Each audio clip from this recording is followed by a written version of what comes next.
अस्सलामु अलैकुम वरहमतुल्लाहि वबरकातुह।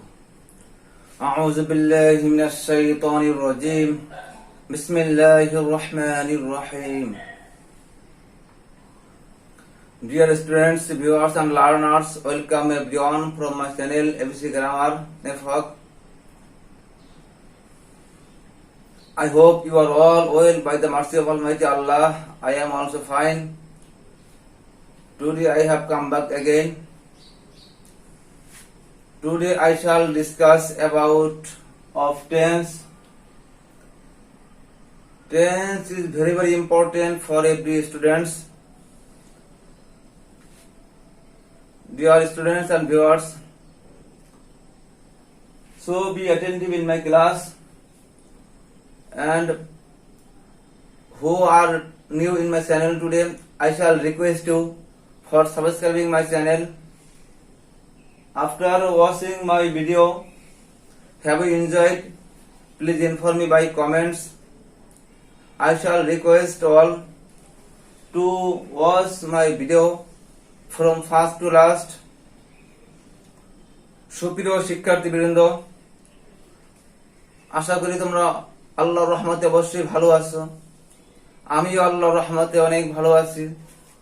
আজকে আমি আলোচনা করব ইংরেজির একটি গুরুত্বপূর্ণ বিষয় হলো টেন্স। কারণ tense is said parents of English language. টেন্সকে বলা হয় ইংরেজি ভাষার বাবা মা। যে we can not think English without tense. Tense ছাড়া আমরা ইংরেজির কল্পনাই করতে পারি না। ইংরেজিতে আমাদের দক্ষতা অর্জন করতে হলে টেন্সের বিকল্প নেই।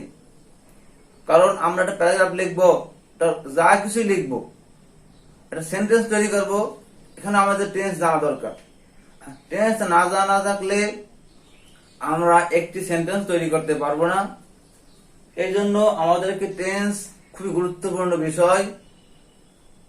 তাই আমি আশা করি আজকে আমাদের ক্লাসটা খুবই গুরুত্বপূর্ণ একটি ক্লাস।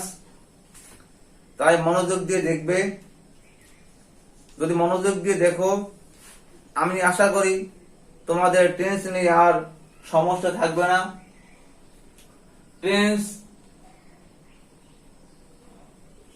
টেন্সের উপরে আমি 12টা ক্লাস নিব।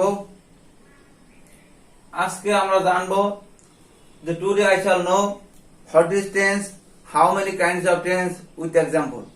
আমরা জানবো টেন্স কাকে বলে, টেন্স কত প্রকার ও কি কি, উদাহরণ সহ। সর্বপ্রথম আমরা জানবো টেন্স মানে কি।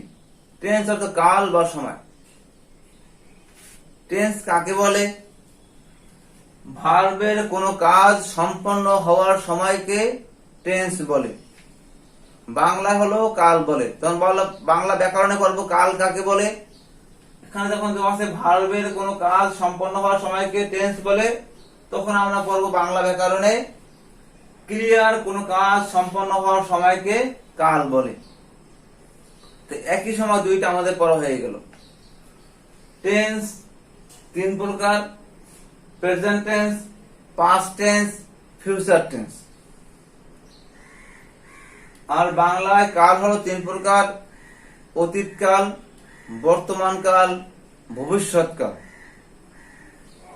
তাহলে আমরা জানলাম টেন্স প্রধানত 3 প্রকার: present tense, past tense, future tense. এখন জানবো প্রেজেন্ট টেন্স কাকে বলে। বর্তমানে কোনো কাজ সম্পন্ন হয় বা হইতেছে বা হয়েছে এমন বুঝালে ভার্বের প্রেজেন্ট টেন্স হয়। পাস্ট টেন্স অতীতকাল। অতীতকালে কোনো কাজ সম্পন্ন হয়েছিল বা হইতেছিল বা হইয়াছিল এমন বুঝালে ভার্বের পাস্ট টেন্স হয়। ভবিষ্যৎকাল ফিউচার টেন্স। ভবিষ্যতে কোনো কাজ সম্পন্ন হবে বা হইতে থাকিবে বা হইয়া থাকিবে এমন বুঝালে ভার্বের ফিউচার টেন্স হয়। তাহলে আমরা জানলাম টেন্স 3 প্রকার। প্রত্যেক প্রকার টেন্সকে আবার 3 ভাগে ভাগ করা হয়েছে। যেমন present indefinite, present continuous, present perfect, present perfect continuous, past indefinite, past continuous, past perfect, past perfect continuous, future indefinite, future continuous, future perfect, future perfect continuous. এই তাহলে টেন্স হলো মোট 12 প্রকার। এই 12 প্রকার টেন্সের বাংলা চিহ্ন আলাদা, স্ট্রাকচার আলাদা। তাই আমি 12টা টেন্সের উপরে 12টি ক্লাস নেব এবং এখন উদাহরণ দেখব। প্রেজেন্ট টেন্স যদি বলে আমি ভাত খাই অথবা আমি ভাত খাইতেছি, আমি ভাত খেয়েছি, তাহলে ভার্বের প্রেজেন্ট টেন্স হবে। যেমন আমি ভাত খাই, আই ইট রাইস, আমি ভাত খাইতেছি, আই অ্যাম ইটিং রাইস, আমি ভাত খেয়েছি, I have eaten rice. Past tense আমি ভাত খাইলাম, আমি ভাত খাইতেছিলাম, আমি ভাত খাইয়াছিলাম। আমি ভাত খাইলাম, আই এট রাইস, আমি ভাত খাইতেছিলাম, আই ওয়াজ ইটিং রাইস, আমি ভাত খেয়েছিলাম, আই হ্যাড ইটেন রাইস। তবে পাস্ট পারফেক্ট টেন্সে 2টা বাক্য একাত্তর হয়। আমি এটা ডিটেলস পাস্ট পারফেক্ট যখন পড়াবো তখন এটা বলে দেব। ফিউচার টেন্স ভবিষ্যৎকাল, যে আমি ভাত খাবো, আই শ্যাল ইট রাইস, আমি ভাত খেতে থাকিব, I shall be eating rice, আমি ভাত খাইয়ে থাকিব, I shall have eaten rice, I shall have eaten rice. সহজে চেনার উপায় হলো যখন প্রেজেন্ট টেন্স থাকবে ক্রিয়ার শেষে স থাকবে। স থাকলে মনে করবো প্রেজেন্ট টেন্স। যেমন আমি ভাত খাই, শুধু প্রেজেন্ট ইনডেফিনিট টেন্সে স থাকবে না। কন্টিনিউয়াসে খাইতেছি, সি আছে, স আছে, খেয়েছি, স আছে। প্রেজেন্ট পারফেক্ট কন্টিনিউয়াস আর প্রেজেন্ট কন্টিনিউয়াসে বাংলা চিহ্ন এক। তাহলে বাক্যের ক্রিয়ার শেষে যখন স থাকবে মনে করবো প্রেজেন্টে আছে, তখন আমাদের জন্য বাছাই করা সহজ হবে। 8টি টেন্স বাদ আমি এখন যখন স দেখবো ক্রিয়ার শেষে, তখন আমি প্রেজেন্ট টেন্স 8টার ভিতরে খুঁজবো কোনটার ভিতরে আছে। 5টা হবে ল। যখন ক্রিয়ার শেষে ল দেখবো বা ক্রিয়ার মাঝে ল দেখবো তখন খুঁজবো 5টার 4টার ভিতরে আছে, বাকি 8টা বাদ। যেমন আমি ভাত খাইলাম, ল আছে, আমি ভাত খাইতেছিলাম, ল আছে,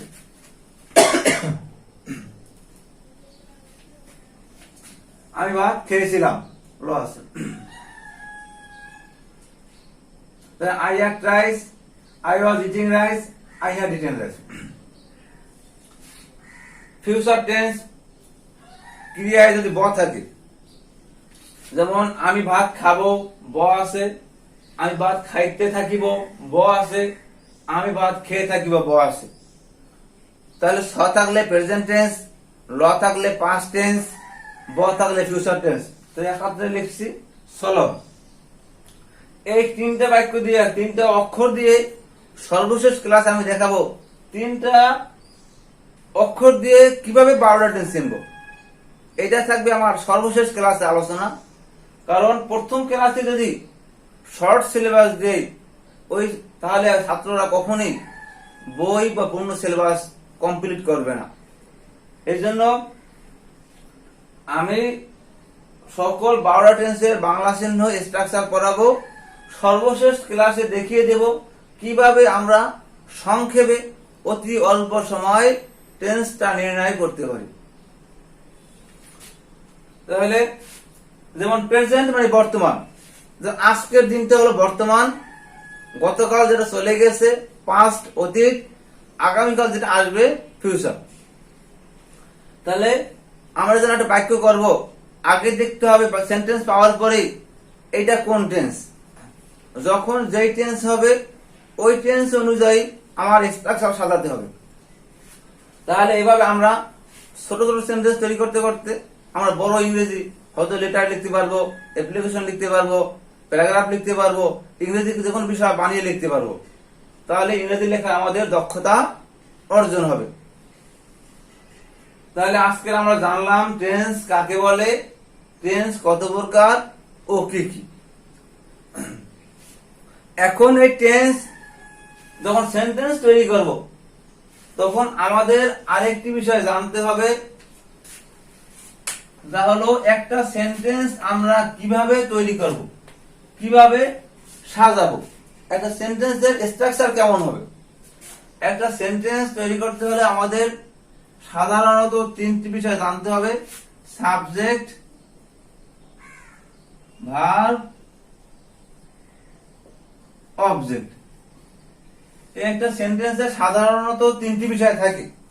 তবে অনেক সময় সেন্টেন্সে সাবজেক্ট ভার্ব দিয়েও সেন্টেন্স সম্পন্ন হয়, অবজেক্টের প্রয়োজন নাও হতে পারে।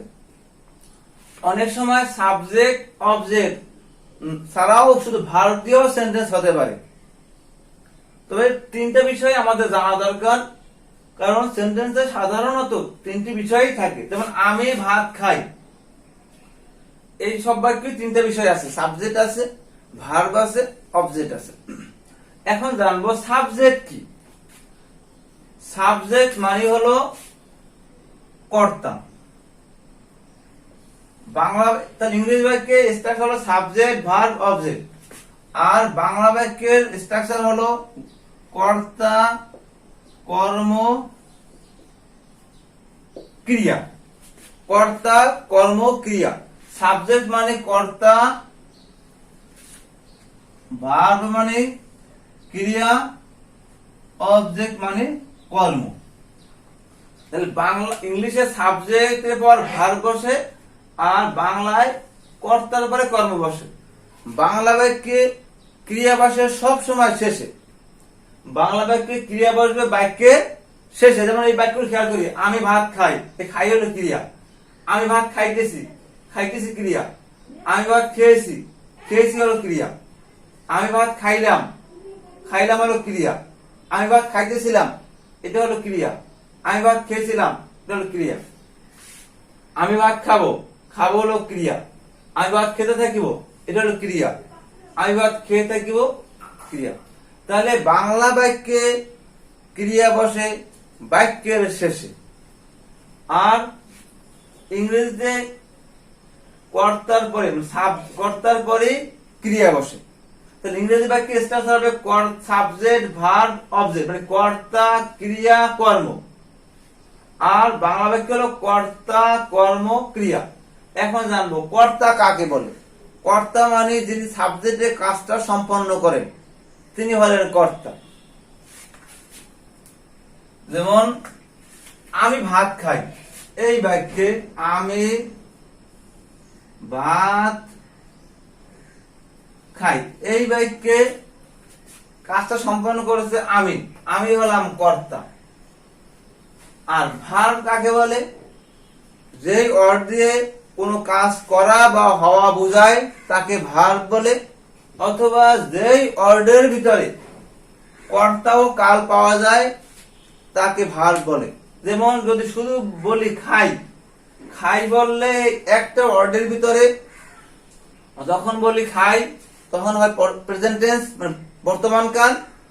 যদি বলি খেয়েছিলাম তখন হয় অতীতকাল। যদি বলি খাবো, খাই, খেয়েছিলাম, খাবো, এই তিনটা ওয়ার্ড বললে present tense, past tense, future tense. যদি বলি খাই তাহলে বুঝাবে আমি খাই অথবা আমরা খাই। তাহলে খাই মধ্যে আপনারা পেলাম কি? টেন্স পেলাম প্রেজেন্ট টেন্স, আর সাবজেক্ট পেলাম আমি অথবা আমরা। কারণ তাহারা খাই হয় না, তাহারা খায়, তুমি খাও। তাহলে ভার্ব কাকে বলে? যেই অর্ডের ভিতরে কর্তা ও কাল আছে তাকে ভার্ব বলে। আর ভার্ব চেনার সহজ উপায় হলো বাংলা বাক্যে টেন্সের যে চিহ্ন আছে এইটা থাকবে ক্রিয়ার শেষে। ক্রিয়ার শেষে টেন্সের চিহ্ন থাকলে আমরা সহজে খুঁজে পাবো এটা হলো ক্রিয়া। বাকি অংশ হলো কর্তা যা করে তাই হলো কর্ম, কর্তার কাজ। আমি ভাত খাই, আমি হলাম সাবজেক্ট, খাই হলাম ক্রিয়া মানে ভার্ব, ভাত মানে অবজেক্ট। তাহলে এই বাক্য যখন সাজাবো তখন আমাকে সাজাতে হবে সাবজেক্ট, ভার্ব, অবজেক্ট। যেটা এটা প্রেজেন্ট ইনডেফিনিট টেন্স, এটা হলো স্ট্রাকচার প্রেজেন্ট ইনডেফিনিট। তাহলে কি হবে? সাবজেক্ট মানে কি? আই। তারপর বসাবো ভার, ভার মানে খাওয়া, তা আই ইট। তারপর হলো অবজেক্ট, অবজেক্ট মানে ভাত, আই ইট রাইস। তো একটা সেন্টেন্স গঠন করতে হলে আমাদেরকে এই তিনটি বিষয় জানতে হবে, সাবজেক্ট, ভার্ব, অবজেক্ট। এরপরে যখন আমরা টেন্স পড়ব, প্রত্যেকটা টেন্সের আলাদা আলাদা চিহ্ন থাকবে, আলাদা আলাদা স্ট্রাকচার থাকবে। তাহলে এইভাবে যদি টেন্সটা আমাদের আয়ত্তে আনতে পারি, তাহলে পরবর্তীতে আমাদের জন্য voice, narration, conversation, transformation, grammar যত বিষয় আছে সবগুলো আমাদের জন্য একেবারে সহজ হয়ে যাবে জানা। আর টেন্স যদি আমাদের আয়ত্তে না আসে, পরবর্তীতে সবকিছু আমাদের জন্য অন্ধকার হয়ে থাকবে। এই জন্য অনেক ছাত্র আছে টেন্স হয়তো দেখা যায় বর্তমান যে সময় ইংরেজি, এখানে টেন্স ছাড়াও কিন্তু নাম্বার পাওয়া যায়। অনেক ছাত্র এই ক্লাস পায়, একটা টেন্সের সেন্টেন্স জিজ্ঞেস করলে কোনটা কোন টেন্স পারে না, ভয়েস পারে না, কিন্তু সেই প্লাস পেয়ে গেছে। তাহলে আমাকে ইংরেজি সম্পর্কে ভালো দক্ষতা অর্জন করতে হলে অবশ্যই আমাকে টেন্সের জ্ঞান থাকতেই হবে। টেন্স ছাড়া কোন উপায় নাই। There is no way without learning tense. Tense শিক্ষা ছাড়া আমার কোনো উপায় নেই। টেন্স আমাকে শিখতেই হবে। যদি আমি টেন্স শিখতে পারি, তাহলে আমার জন্য ইংরেজি একেবারেই সহজ হবে। তাই আমি আশা করব সুপ্রিয় শিক্ষার্থীবৃন্দ, তোমরা ক্লাসটি মনোযোগ দিয়ে দেখবে। এরপরে আমি শিখাবো পরবর্তী ক্লাসে প্রত্যেকটা টেন্সের বাংলা চিহ্ন কেমন হবে, স্ট্রাকচার কেমন হবে। তবে আরেকটি বিষয় বলে দেই, টেন্সের বাংলা চিহ্ন থাকবে ক্রিয়ার শেষে, আর ক্রিয়া থাকবে বাংলা বাক্যের শেষে। সহজ বিষয় হলো টেন্সের ক্রিয়া চেনা একেবারে সহজ, যার শেষে বাংলা চিহ্নগুলি থাকবে টেন্স চেনার, ওইটা হবে ক্রিয়া। তাই আমি আশা করি সবাই মনোযোগ দিয়ে দেখবে। ক্লাসটা কেমন লেগেছে অবশ্যই কমেন্টস করে জানাবে। ভালো লাগলে লাইক দিবে, বন্ধুদের কাছে শেয়ার করবে। সবাই ভালো থাকো এই আশা রেখে আজকের মতো এখানেই বিদায় নিচ্ছি। আল্লাহ হাফেজ। আসসালামু আলাইকুম ওয়া রাহমাতুল্লাহি ওয়া বারাকাতুহু।